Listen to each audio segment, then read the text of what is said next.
Après la folie du stade, Macron célèbre les Bleus, symbole de la République. Après avoir exulté dans le stade de Moscou, Emmanuel Macron accueille lundi dans le calme de l'Élysée les Bleus, et veut en faire les meilleurs ambassadeurs des valeurs de la République et de son slogan, Francis Back, célébré sans trop en faire. La modestie était de mise lundi à la tête de l'exécutif. Soucieux de ne pas être taxé de récupération politique, le président est à sa place. Il accompagne ce grand moment d'émotion, indique-t-on dans son entourage.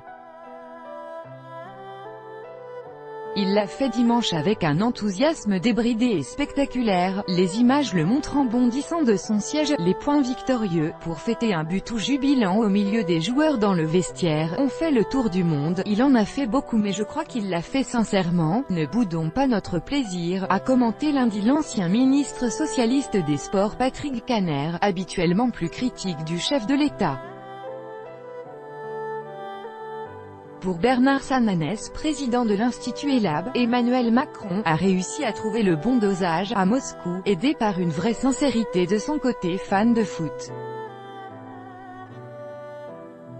L'explosion de joie du président français Emmanuel Macron, de celui de la FFF Noël Le Graët et de la ministre de Sport Laura Flessel, après la victoire des Bleus en finale du Mondial, le 10 juillet 2018 à Moscou. Copyright AFP, JOUZ et PCACACE, c'est dans la nature théâtrale d'Emmanuel Macron, renchérit Philippe Moreau-Chevrolet, spécialiste de communication politique.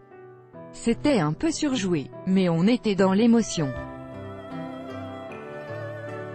C'est maintenant qu'il va falloir être dans la sobriété, car les Français ne sont pas dupes. La cérémonie organisée en fin d'après-midi dans les jardins de l'Élysée, en présence des joueurs, des familles, de 300 sportifs et d'1 millier de jeunes, se déroulera d'ailleurs hors médias, à l'exception d'une caméra de télévision. Réveillez-vous, après la victoire, le président s'est adressé dans les vestiaires aux Bleus, qu'il a appelés « mes enfants », en les remerciant d'avoir fait rêver 60 millions de Français et des gamins partout, mais il n'a pas eu à en rajouter car les Bleus ont passé à l'unisson le message politique en lançant, comme Paul Pogba, « Bravo la République, la République ». L'exécutif avait déjà été surpris lorsqu'Antoine Griezmann avait été le premier à crier « Vive la France, vive la République » à l'issue de la victoire contre l'Argentine le 30 juin. Ce sont les joueurs et eux seuls qui racontent l'histoire qu'ils ont envie de raconter.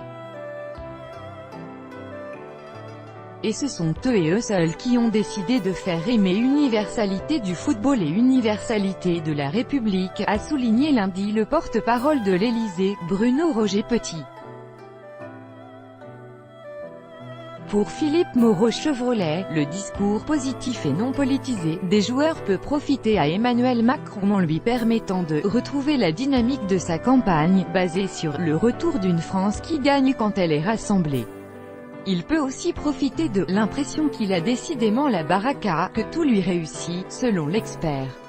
Le chef de l'État va sûrement essayer de donner du sens au succès, estime aussi Bernard Sananès. Le président français Emmanuel Macron félicite Kylian Mbappé sous les yeux de la présidente croate Kolinda Grabar-Kitarović, après la finale du Mondial, le 15 juillet 2018 à Moscou. Copyright AFP, Jewel Samad, avec la perspective de bénéficier durant l'été d'une hausse de la popularité dans les sondages, même s'il en faudra plus pour gommer l'image de « président des riches », selon les experts. Les Français font la part des choses, le sport d'un côté, la politique de l'autre, insiste Philippe Moreau-Chevrolet. En 1998, et la Coupe du Monde avait été politisée, ce qui n'est plus possible aujourd'hui. Car les Français ont été déçus il y a 20 ans, l'ancien champion du monde Franck Leboeuf a toutefois lancé lundi un appel « Messieurs les politiques, réveillez-vous, quand est-ce que vous aurez compris que le sport est un vecteur d'union sacrée dans la population? Le sport apprend la discipline, le respect de l'autre, ça fait des hommes.